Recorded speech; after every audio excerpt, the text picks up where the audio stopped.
नमस्कार, मैं मुकेश पंडित।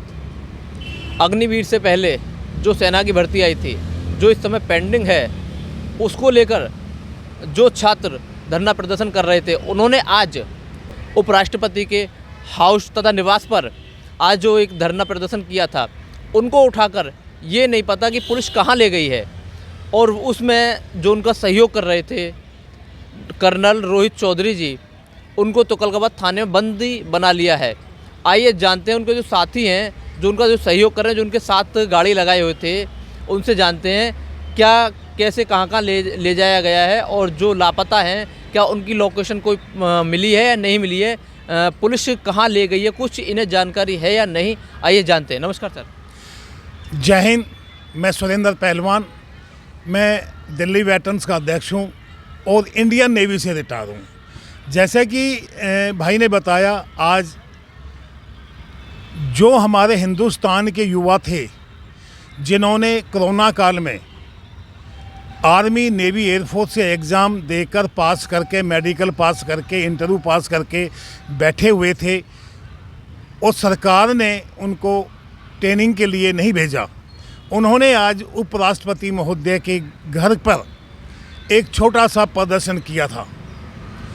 उसके बाद उन बच्चों को दिल्ली पुलिस की 2 गाड़ी लगकर भर के लेकर गई है।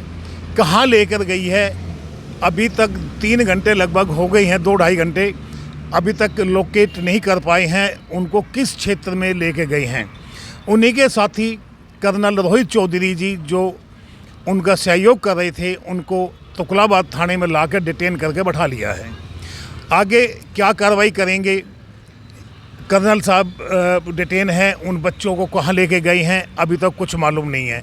बच्चे हैं, कोई 20 साल का, 21, 22, 23 साल तक की उम्र के बच्चे हैं, भूखे हैं, प्यासे हैं और लगभग उनको 10:15 बजे अरेस्ट किया है। अभी टाइम 12:30 के आसपास हो गया है, 2.5 घंटे हो गया, अभी तक नहीं मालूम है उनको दिल्ली के किस रास्ते पे दिल्ली से बाहर ले जाके छोड़ेंगे या दिल्ली में कहीं छोड़ेंगे या कहीं बंद करेंगे। अभी तक उनका कोई अता पता या कोई लोकेशन ट्रेस नहीं कर पाए हैं। ये सरकार की सरासर तानाशाही है। ये सभी बच्चे लोकतांत्रिक तरीके से, शांतिपूर्वक तरीके से उपराष्ट्रपति महोदय से मिलना चाहते थे। जब नहीं मुलाकात हो पाई तो उन्होंने भारत माता की जय, वंदे मातरम और जय हिंद के नारे लगाए हैं और इसी पे दिल्ली पुलिस ने सभी को गाड़ी में भर के और दिल्ली से बाहर की तरफ लेके गई हैं और कर्नल रोहित चौधरी साहब को तुगलकाबाद थाने में डिटेन करके बैठाया। रोहित चौधरी जी जो कर्नल साहब हैं, यहाँ जो इनको बैठा रखा है, क्या अब ये छोड़ने की कोई बात कह रहे हैं या क्या कह रहे हैं पुलिस वाले?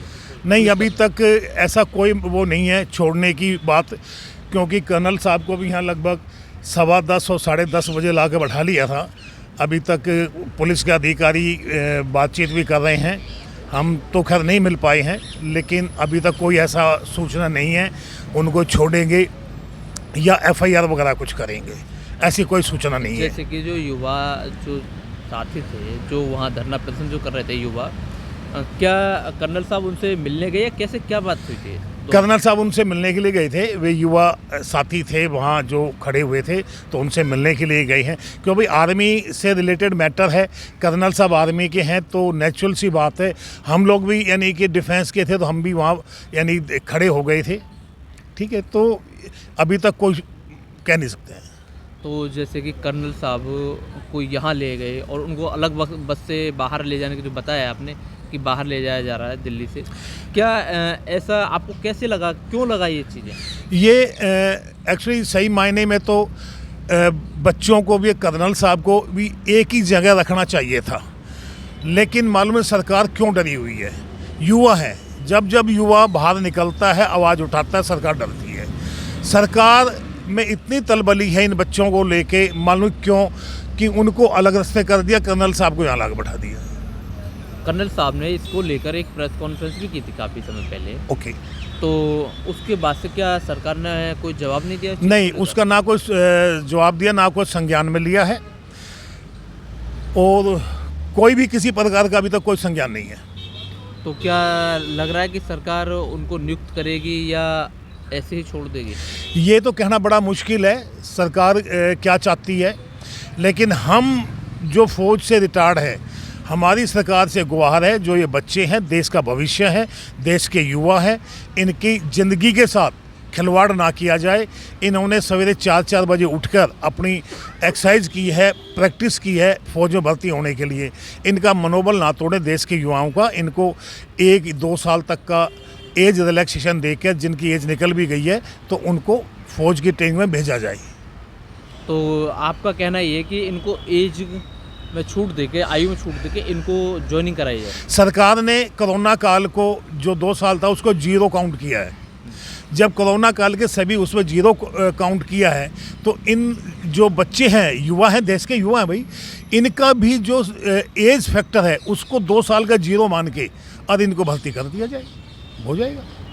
तो जो ये लड़के हैं, जो युवा हैं, जो ये आंदोलन जो कर रहे हैं, ये लगभग कितने होंगे? देखो लगभग पुलिस 1.5 लेके गई है, पुलिस लेके गई है। पुलिस जो ले गई है वो लगभग 150 से 200 बच्चे हैं। बाकी टोटल जो बच्चे हैं जिन्होंने एग्ज़ाम क्रैक कर रखा है और भाई सारी फॉर्मेलिटी पूरी हो गई है, वो लगभग 1.5 लाख है पूरे हिंदुस्तान के। तो आपने जो बताया कि 1.5 लाख बच्चे हैं, उनकी किसी कोई ज्वाइनिंग नहीं है अभी तक। कोई ज्वाइनिंग नहीं हुई है। तो सरकार तो अग्निवीर ले आई, उसमें ज्वाइनिंग करा। एक्चुअली इनको सरकार ने बड़ा दोगला काम किया है। इनको ना भेजना पड़े उसको रोककर अग्निवीर बीच में लाकर अग्निवीर की भर्ती कर दी। अग्निवीर को भर्ती ना करा, पहले इनको ट्रेनिंग भेजना चाहिए था, उसके बाद अपनी कोई अग्निवीर की पॉलिसी या कोई भी पॉलिसी बाद में लाती। पहले इनको ट्रेनिंग ज़रूरी थी, जो सरकार को करनी चाहिए। सभी यानी कि जो भी इस वीडियो को देखे, सभी से ये रिक्वेस्ट करूँगा, इस वीडियो को ज़्यादा से ज़्यादा वायरल करें और शेयर करें, जिससे ये वीडियो जन जन तक पहुँचाया जाए और अपने देश के जो युवा हैं, बच्चे हैं, हमारे अपने बच्चे हैं, फौजियों के, किसानों के, मजदूरों के, उनकी मदद की जा सके। इसको वीडियो ज़्यादा से ज़्यादा वायरल करें। जय हिंद, वंदे मातरम। आप देख रहे हैं कि जिन साथियों को, युवाओं को जो यहाँ से ले जाया गया, उनका अभी कोई अता पता तो है ही नहीं, और सरकार को ये संज्ञान लेना चाहिए कि उनको ज्वाइनिंग करानी चाहिए। और जो ये कह रहे हैं कि उन्हीं सब साथियों को जो 1.5 लाख हैं, उनको उन्हीं की आयु के हिसाब से, जो आयु थी उनकी उस समय, और कोरोना काल को 0 मान के उनको उनकी ज्वाइनिंग करा देनी चाहिए।